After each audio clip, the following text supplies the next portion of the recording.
Thank you so much, Hadi, for all of the work and, for the vision and being able to be, such a leader in this field as I get things pulled back up.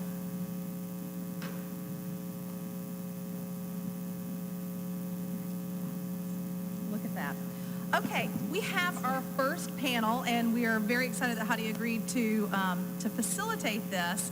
But we also have Sarah Young, Bridget Foster, and Avril Smart who have joined us for this panel. I'm going to give each of them the opportunity to introduce themselves very quickly and just say what your role is in your organization. So Sarah, you want to start?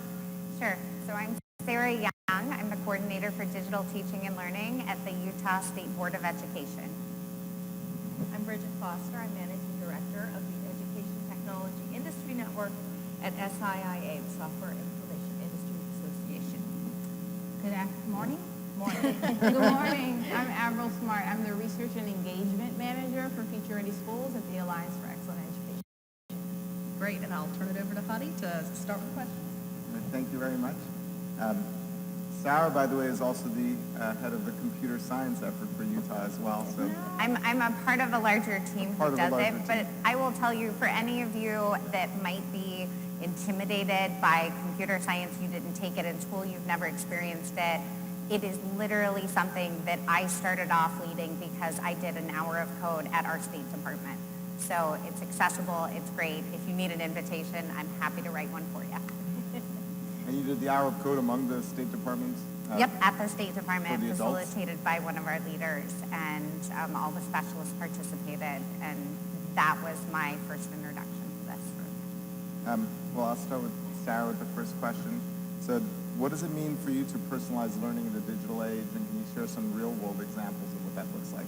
Yeah, definitely. So personalized learning is something we're working on in Utah in regards to our efforts with competency-based learning. When we say competency, we're looking at opportunities to re-envision education, looking at it to be beyond the structures of time, place, and pace. And so some of the different things that we've seen in regards to personalized learning start down the pathway of utilizing an LMS to provide different opportunities for students to be able to choose some of their methods of learning, to be able to better access the curriculum and the skills, all the way to we are starting to see some of our students accelerate. We have a couple different models in a high school called the Innovations Model, and those individuals are actually graduating students with associate's degrees because they have access to additional curriculum content and higher education classes within the K-12 space because of that opportunity to move forward. Right. And Bridget, a lot of schools say they don't have the infrastructure to do personalized learning. What's the level of infrastructure that you really need to get this done? Well, because you can utilize any number of resources that are available through a browser, it's basic internet access. Do you need one-to-one computing for every child to have a computer? Not necessarily. I'm going to say no. And I would say that you need the right tools for the project that you're doing or the work that you're doing. So whether that's one device per student or one for a small group, whatever schools, there's been a number of studies that have provided students with, and Intel has done a lot of work in this area, that has provided students with the question or the access to what resources do you need to get this project done. And none of them actually said, oh, we each need a computer. They just needed the right tool at the right time. So it depends on what your outcomes are, what you're doing, and who's doing it. But there are a variety of ways to give student access without necessarily going one-to-one. And if people want to figure out how to do it without one-to-one computing, is there some place you can suggest that they go to look for guidance on that? Absolutely. There's a tremendous amount of resources out there, and I'll just, because I gave that example of Intel, I'll point to their Blueprint for Learning as a great starting point. Avril, one of the questions I get all the time from parents is about screen time, parents being worried about too much screen time. And that's something they worry about even with computer science. Like if one of the courses that kids take is too much in the screen, if personalized learning is rolled out across all subjects, how should parents think about pros and cons vis-a-vis screen time? Well, I think about personalized learning as using technology as a tool, not the primary tool, not the only tool, but one of the tools to enhance opportunities for students to learn at a large scale. And so I don't think that personalized learning equals sitting in front of the screen. It really depends on how that's implemented in the school or district. But something that parents can do is consider the fact that that screen or sitting in front of that screen really opens up the world for a student to explore what they like to do and what they can be better at.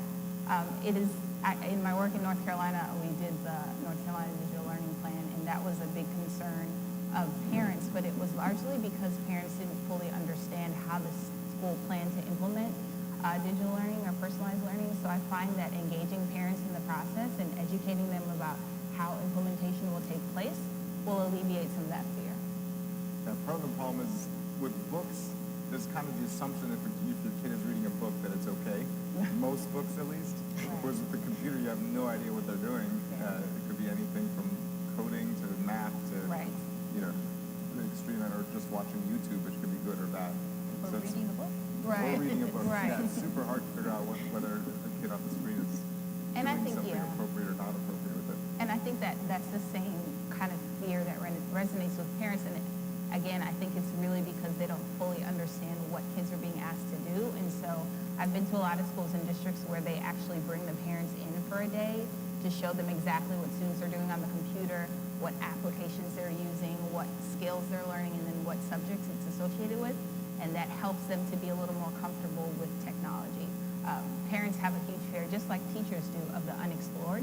And so what I've seen is that great leaders really engage parents and engage teachers in the learning process so they can get a little more comfortable. So speaking of the unexplored, question for Sarah, what's the role of teachers, and are today's teachers ready for this kind of a personalized learning model? How does teaching practice change, and how much PD or other kind of preparation do teachers need to figure out how to change how they're teaching? I definitely think our teachers are ready. I think they're looking for opportunities and support systems to be able to make this a reality. We've been doing teacher preparation that focused on different modalities of learning, whether it's Bloom's taxonomy or, looking at some of those different, components for how are you reaching kids. So we've built a really strong foundation for that, I think, in our education system.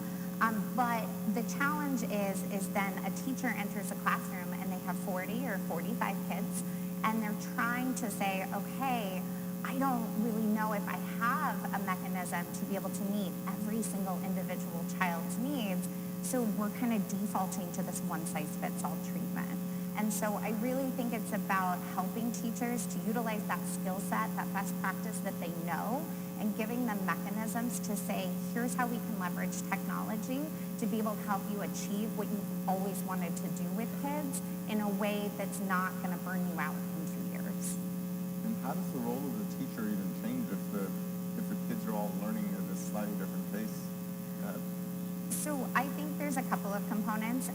We're looking at, instead of our teachers, and this has been, I think, true for a while, rather than being kind of the sage on the stage or the stand and deliver kind of model in terms of being the primary source of instruction, they're more so working as guides or scaffolding in terms of saying, I'm going to help lead you to how are we asking questions and where are we seeking out those answers and structuring your interactions with resources. I think the other component in regards to our teachers, and I just want to make sure, because I think in personalized learning sometimes we hear the acceleration part, but that intervention part is so key.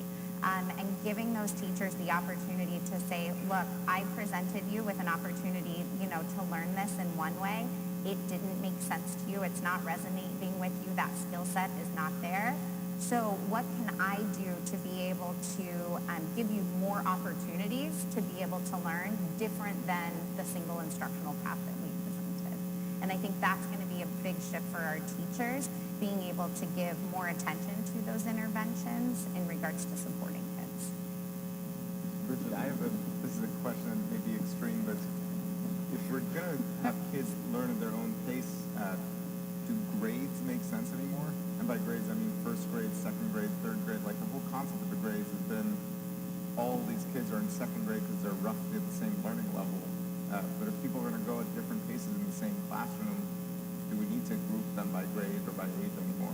So age-appropriate learning has always been the phrase, right, in terms of grades. And I look back to my teaching days, and I had a variety. We mainstream resource kids or special education kids, so I had very different ages in some of my ninth grade early mathematics, basic math courses. And I can tell you that having had that experience, and some were 21 years old at that point in time, and it was their last year, because they were special ed students that were mainstream. And so because everybody was learning the same thing, basically they were all working on the same challenges, nobody really paid a lot of attention. It was, the first day was, oh my gosh, who's that guy? But then once they got into, the learning environment and to the activities that we're doing, that seemed to disappear. So you can speak to that experience, but certainly we see different activities. I mean, when resources are created by a lot of the companies that I work with, it's early childhood, it's early elementary, it's middle school, it's high school. I mean, the resources themselves are geared to our grade band. So as long as the environment is one that students feel comfortable in, I think, grades can often be irrelevant in that sense. Yeah, it'll be very interesting to see whether the numbers for grades just disappear. They just might say you come back to school and your grade is determined by this computer system that tells you how far along you are. Cool. Interesting. Well, we have this format that I've never seen before called a table talk. So there's a table talk question. And the question is, what are some of the challenges with the shift to personalized learning? And I'm not going to moderate it because I'm not familiar enough with it. All right, I'm going to use my super teacher voice right now, so hopefully you can all hear me just fine. So really what you want to do is we're really trying to break away from this listen for everything.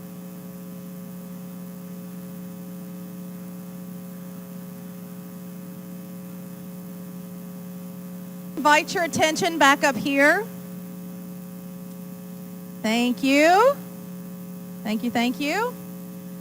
All right, do we have a few volunteers who can share out maybe a few ideas around some of the challenges? So just raise your hand and we'll throw things at you. All right, Carla's going to start. One of the challenges we face in Oregon is, as we do a lot of work around credit for proficiency, is that's a part of personalized learning, but not the entire definition that we'd like to see of personalized learning. But what we're finding is getting agreement on what personalized learning actually is across the state can be a lot of fun. Yeah, coming up with common vocabulary. All right, someone else. All right, we've got one. Can you throw it all the way back there, Carla? Or do this one. Under hand. No microphone was injured in the throwing. Hello. Hi, Andrea Bennett from California. We talked about several things. Rigid school schedules make it very difficult to personalize learning, time management, number of students that each teacher has, and most importantly, state assessments, standardized tests. If you are teaching down one road and it comes time to take the test, that test may not accurately measure the learning that actually went on. And so that's it. Great. All right, someone else. All right, we've got Klaus here. We can get this one that's over here. This catch box right here. She's going to hand deliver instead of throwing. I'm Dutch, so sometimes I misunderstand things. And I like your remark about grading, which grade you are. And I thought you were attacking the A, B, C, D in F grading, which is, in my eyes, the bigger mistake the United States is making. Because if you give a child an F, what do you tell him? You suck, and do you think he's going to go happy to school? And next day, he's creating a hormone, and we know the brain is creating a hormone to close down his memory when he's in school. And no child left behind, every child succeed.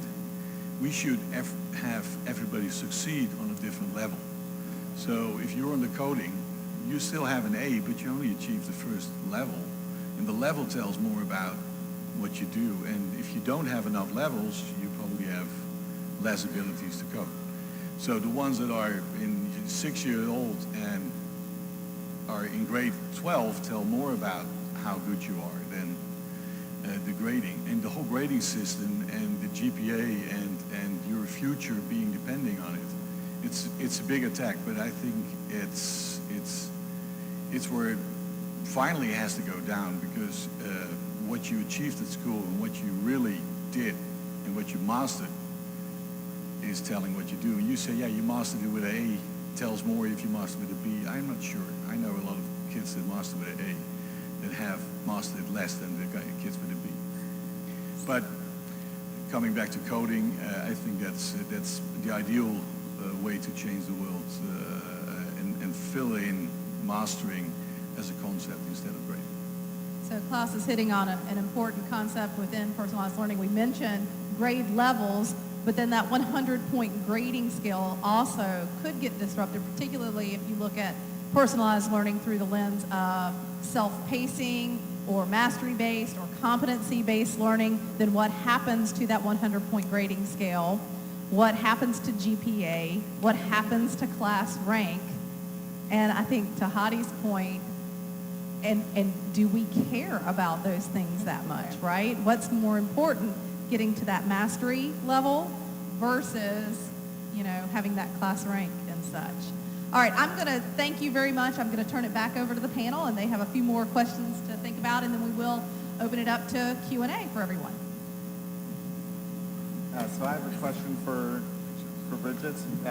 There's a panel this afternoon about personalized learning in rural schools. And, it's so important that as we think about things like personalized learning, that we think about how to do it equitably for rural schools.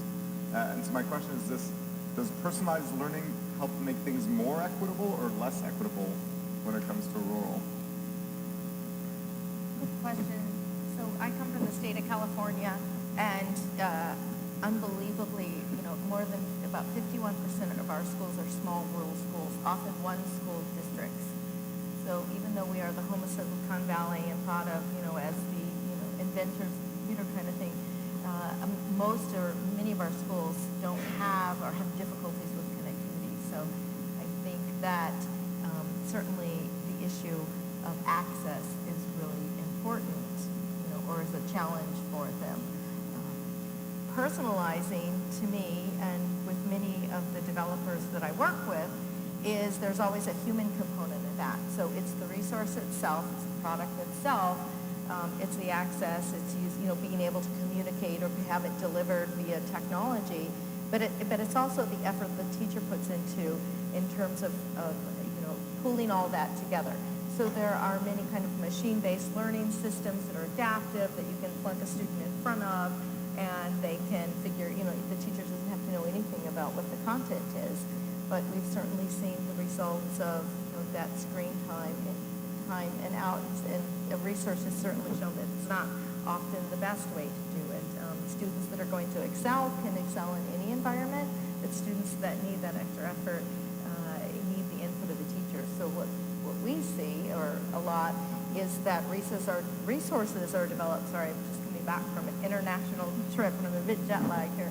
Resources are developed with the thought in mind that it isn't just going to be a student in front of the computer, that there's going to be some human intervention to make the whole thing come together.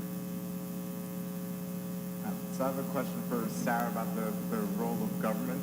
And the question is personalized learning something that schools should just do on their own, and do they need help doing it, or is this something that the government should be playing a role in? What's the right level of role that the local or state government should play in terms of moving a state education system to personalized learning? It's a great question. It's something we're grappling with in Utah right now. And it actually brings us back to the conversation about grades and what's being communicated out into the community. So, to try and answer your question with two answers, one of which is we have the opportunity at state government to be a convener and to bring different parties together, different individuals who are working in this space, because there's a lot of innovation happening. And with that innovation, we start to see, best practices starting to form, and giving folks an opportunity to share those so that not everyone has to reinvent the wheel every time, I think is a really appropriate role for the state. The other component is the policy piece. And so we in Utah have plenty of board rules that speak to requirements, whether it's Carnegie units for graduation, how we are, putting together transcripts and some of those different components, down to the basics of how we fund education is based on seat time for kids right now. And that if we're really going to have personalized learning accessible for implementation in the community, we've got to start making some of those policy changes at the state level so that then our schools and our LEAs have that opportunity to move forward without feeling penalized. And Avril, a question for you. We were talking earlier about what curriculums should schools offer. Basically, if you're going to move to personalized learning, who should be deciding which curriculum programs are the ones that are good enough to effectively, because personalized learning in many ways takes over the role of a teacher in some aspects, and it's probably different in every state what curriculum is the appropriate one. So who should be making these curriculum choices in terms of which program to use, which third-party software? Well, I'll tell you what I've seen. So as part of the North Carolina Digital Learning Plan, we visited 18 districts in the state of North Carolina. We sat and talked with superintendents, with administrators, with principals, with teachers, and with students about how the content is developed for personalized learning and who's responsible. One of the best examples I saw was in Rutherford County. In Rutherford County, it's a rural county in North Carolina. The main industry is textile. And after, I think, 2008, 2009, the textile industry in Rutherford County basically depleted. And so the superintendent at the time, and I think is currently the superintendent, Dr. Janet Mason, she leveraged technology in the schools to bring back the idea that education was the wave of basically saving that county. And who decided the curriculum, back to your question, she worked with the teachers first. So she had Benny Hendricks, who's her CTO, I believe, in Rutherford County, and he designed the infrastructure and made sure that was in place. But the next step for her was to educate the instructors, the teachers, on how to use the technology and then empower them to create the curriculum that they thought would be best to teach students personalized learning. So I think that empowering your teachers to be a part of the process by developing the curriculum is probably the best way to begin implementing personalized learning and kind of give them a first hand in selecting content and platforms, etc. They, like you said in your speech, educators basically lead the way. And to speak to her question as well, I've seen it both ways where a state is implementing a specific personalized learning pathway and districts maybe don't like it for whatever reason, and they start their own way, or I've seen a school start their own personalized learning initiative that changes the way the state implements personalized learning. So I think it's both and, not either or. Great. Do we have time for questions from the audience? Great. So if any of you have any questions, just raise your hand and we will throw things at you. All right. Klaus, you've got the catch box right there. I think it's all about how reliable will machine learning be, and it will only be reliable if we have big data. The more data we have, the more reliable we can, and more the teacher can rely on the suggestions the system is making, what kind of content is needed for what student. So if everybody's district is going to do what they believe is the best on personalized learning, it's going to fail. Because we never have the right data to predict, if you like this book, you probably like that book. If you really were good in consuming this content, you're probably going to succeed with this content. United States has the opportunity to unite. If you don't unite, you just become the same thing as the small country with 60 million people in the Netherlands that will never have the big data and will never have the opportunity to do this. There has to be some centralized system, and I hate it because I hate centralization. I hate everybody has to go through a sort of kind of same system, but otherwise you will never have the big data you need to make the difference. That's my opinion. So the question then would be the role of data at the state level with personalized learning. and what are you seeing? How are states sort of tackling this concept of data to enable personalized learning? And who should be responsible for that? Anyone who wants to answer. Do you want to take that? Student data in Utah. So, I think I agree in regards to, wanting to have data to inform the actions of what we're doing. I do think that there is such innovation, though, happening in the curricular space right now that I can at least say from our State Department, we're not in a space to say, these are the 3 math programs that we think you should use, and that's how we're going to approach it. I will tell you that in watching some of our software initiatives within the state, we do start to see more kind of convergence in regards to narrowing of, we see the majority going that direction.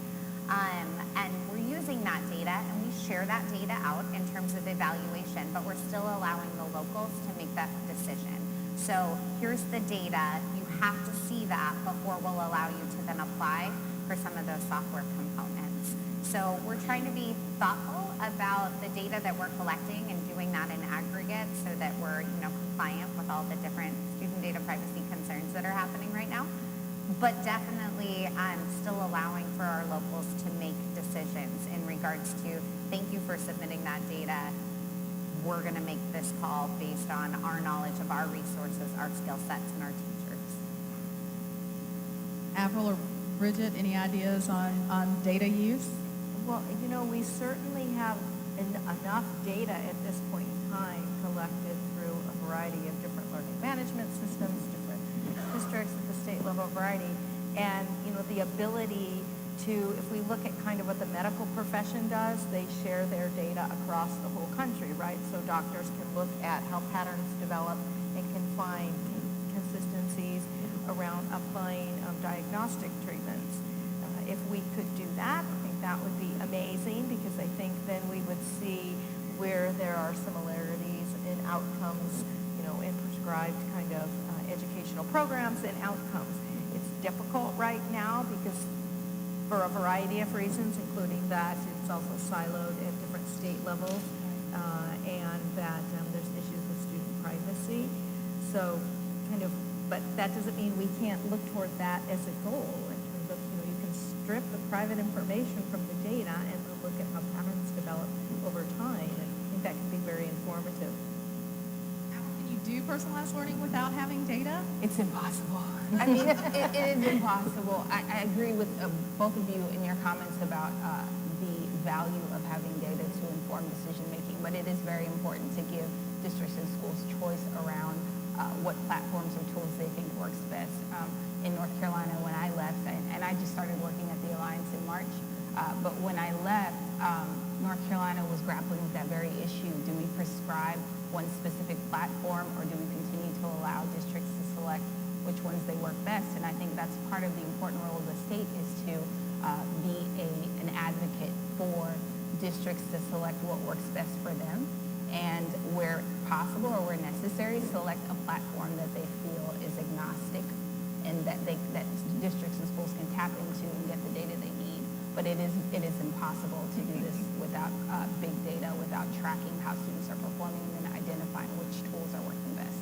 And Hadi, you were even showing us examples of data that code.org is able to use for teachers to make sense of what kids know. Can you speak to kind of, as someone who is a developer that is using that data for teachers, but also as a father who wants to keep kids safe, what would you say to I that? was thinking about this as you were going through the answers, because within computer science, we're probably the largest data repository of student data in terms of kids solving puzzles and progressing. Literally every single line of code a student writes on code.org, we end up saving that and knowing whether it worked or did not work, and how many times did they try until they solved the puzzle. The one thing we don't know is that student's name or email address. So we actually keep the progress data, but the teacher gets to know the full name, or if they give us the email address, we actually don't keep the student email address. So we skirt the privacy issue by just knowing that student A did this and student B did that, or we might know that their display name, but it doesn't identify who they actually are. And so from a privacy standpoint, we feel relatively good about it. And we leave it up to the teacher to decide accelerating a student if they're doing better or things like that. So currently the privacy information is the school's job, and the acceleration or intervention are left to the teacher. And part of what we're thinking about is, should we do certain things to either auto-accelerate or to flag a student for being either accelerated or for intervention automatically to enable making it easier to do personalization. Karima, I think you had a question back here. I do, thank you. The conversation this morning has put a great onus on the teacher and the teacher's role. We're asking the teacher to understand data, to apply what they understand and prescribe interventions and activities to either accelerate or remediate a student with data problems. We're asking them to personalize the learning experience for students without giving them the framework and the room and the space to do that by keeping all of the old constraints in place. And we're doing all of this, particularly, I now live in a very rural area after 60 years in New York City.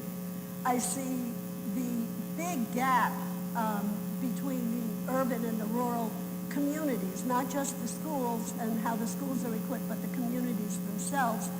And I'm wondering, given the impending increasing shortage of educators, of classroom teachers, because we see that universally, there are fewer and fewer people going into education.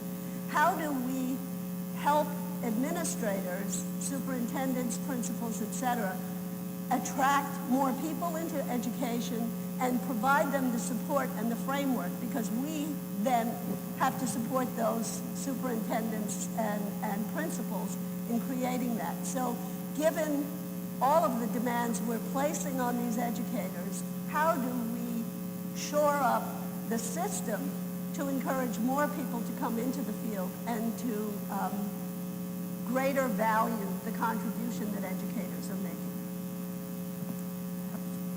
So I'm going to respond to you with something that I have to attribute to a principal in Utah, Roy Darrington from JUAB. He said something to me early on when I was with the state, and it resonates to this day in a bunch of different lines of work, but specific to your question. Tell us what we can do. Don't tell me what I can't do, okay? There's so many different things out there where it's like, you can't do this, you can't do that, and you're starting to build these boxes around people. Tell me what I can do. And that if we take that role as state leaders, having that opportunity to explain, these are your opportunities, these are the spaces that we are supporting you in innovation, and here are the resources we will put behind you in terms of taking those steps outside of your normal box, that is one of the ways that we not only keep our current population in regards to K-12 and inspire them to move forward, but create an environment where others want to be a part of that. Because it is about that ownership, that creation, where can I bring something to the table? Anybody else want to take a shot at that question? Well, what I find is that teachers need to be encouraged to fail, especially when implementing something so innovative as personalized learning. Because just like some of you are afraid to throw the microphone box, right? Because you don't want to break it. Teachers are afraid to use this new tool in a way that they've never used it before, and that fear can sometimes cripple them in the classroom. And so in my experience looking at districts and schools, what I've seen is that the leaders who have a culture and an appreciation for change and innovation really encourage your teachers to be brave, right, and to fail and then try again and try again. Another thing that I find really important is to have encourage nonprofit organizations, community organizations, for-profit organizations to be a part of that learning process. And so learning does not always have to happen within school. Maybe you partner with an organization that has a coding workshop or something to encourage students to step outside of their environment and to give teachers an opportunity to learn as well. So I agree with you. There is a huge shortage in education, and it's really something that I don't think anyone is fully understand how to deal with. But I think empowering your teachers to fail forward is the best way to keep them engaged and keep them wanting to implement a personalized learning approach. So Hadi, I'm going to ask this question of you, talking about bringing teachers in the field, and you talked about working with the Oakland schools to help at least one teacher in each school understand how to teach. You also had this wonderful graphic on the ROI for people who have coding skills. I would imagine that's a much different ROI than most of our teachers see in the classroom. Is there a danger, I'm just going to be the cynic here, I know that you like to take that role sometimes, of when you train teachers to teach coding and they now have that skill set, they could leave the classroom and make some great money somewhere else? That's a really great question. So the short answer is I don't believe there's a danger. And there's two reasons for that. One, we don't have surgeons coming in to teach biology in 9th grade. We have teachers teaching biology. And similarly, if we train that biology teacher to teach computer science, we didn't give them the training to go off and get a job at Google or Facebook. We gave them the training to teach a 9th or 10th grade computer science class. There's still a pretty big gap from being a biology teacher to being a surgeon, and there's a similarly pretty big gap from being a 9th or 10th grade computer science teacher to suddenly getting a $200K a year job at a tech company. That's one reason. But the second reason is I feel like there's a misconception that America's teachers chose to become teachers because they couldn't get anything better paying to do.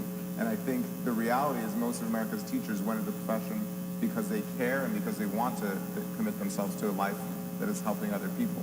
And many of them had choices in their careers, and they didn't choose the best paying, most prestigious path. And their teachers, so when they're learning computer science, they don't see it as an exit to sort of suddenly change paths to get a higher pay. They view it as a way of continuing that service. And relative to the original question asked about the shortage of teachers, I think one of the most important things we can all do as folks in leadership and education is talking about the importance of a teacher. Because teachers, they're not just necessarily underpaid, they're also under-respected and undervalued. Many, many teachers feel like I'm just doing this every single day.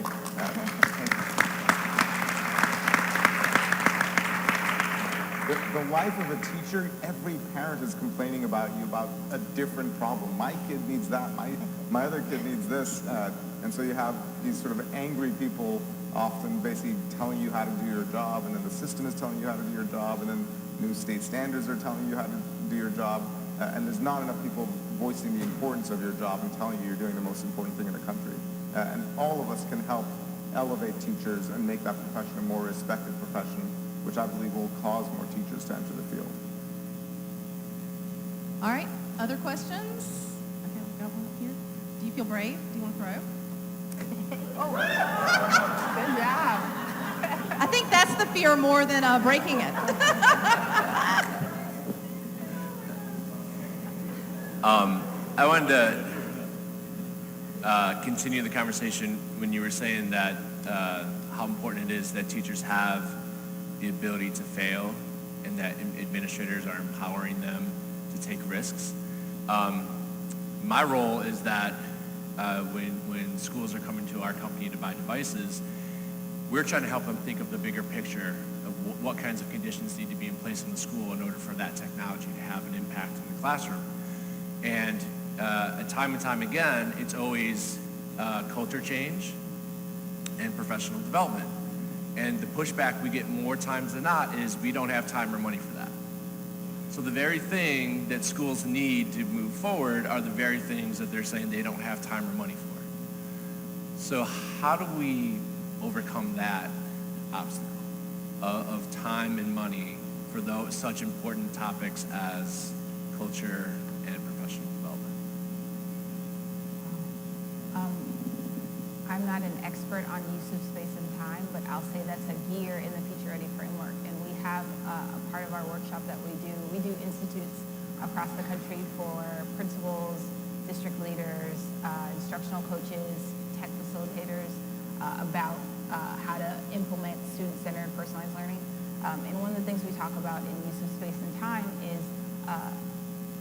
you have time, just use the time appropriately, right? So in our coaches stream, for example, during lunch, coaches will sit together and talk to each other about the tools that they're using in the classroom and begin having these PLCs, right? So it's basically a group of instructors together that find the time to teach each other and work together and come back together and talk about how they failed and move forward from that. I think that we probably just need to refocus our energy on the positives, right, and finding the time and using the time appropriately, as opposed to saying that we just don't have the time. If that's, I mean, that's not the best answer, but I think that that's what I keep hearing from educators is we just find the time. We just use it appropriately. I don't know if anyone else has a... We have time for one more question. Anybody got a question? All right, we've got one right here. There we go.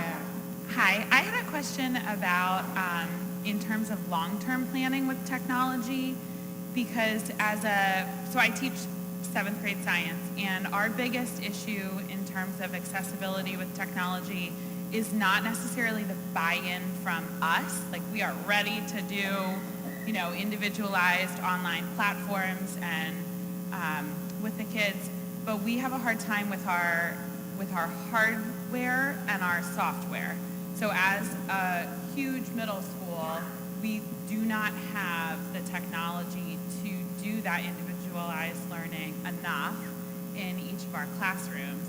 And so we'll get like a grant for a year to buy a ton of laptops, but then in 3 years when they start to miss half the keys, or like the battery starts to go, or whatever it is that happens with 12-year-olds using them every day, there's not the funding for the continual maintenance or in terms of software, like the bandwidth with it. And so I guess maybe this is a bigger question for perhaps the technology companies that are present to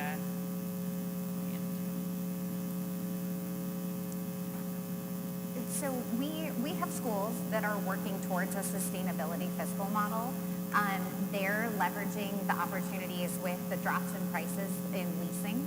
And they're doing a lease and then sell to families kind of cycle, where then they can recoup the costs of anywhere from 1/3 to 2/3 of those devices to then help refund the next cycle.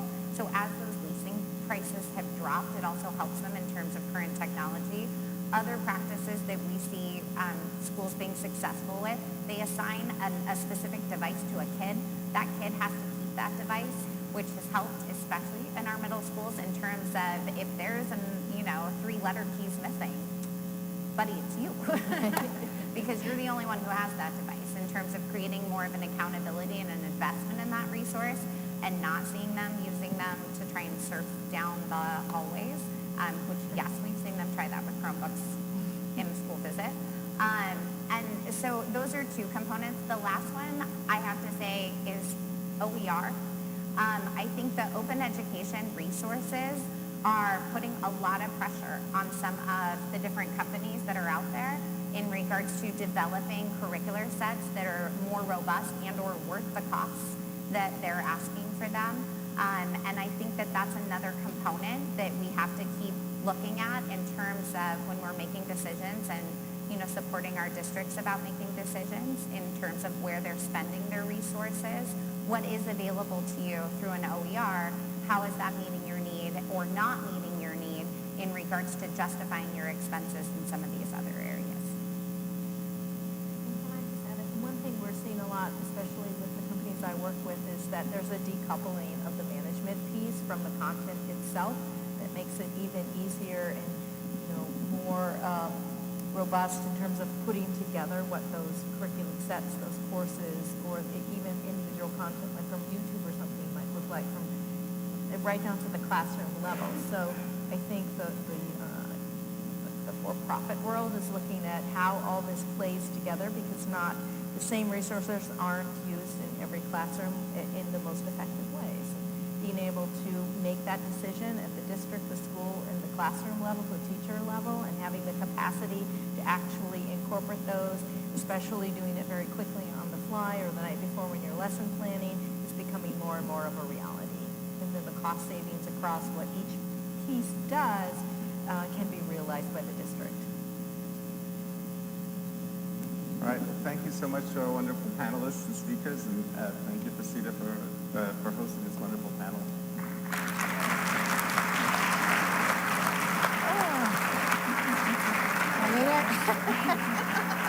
My daughters have loved that.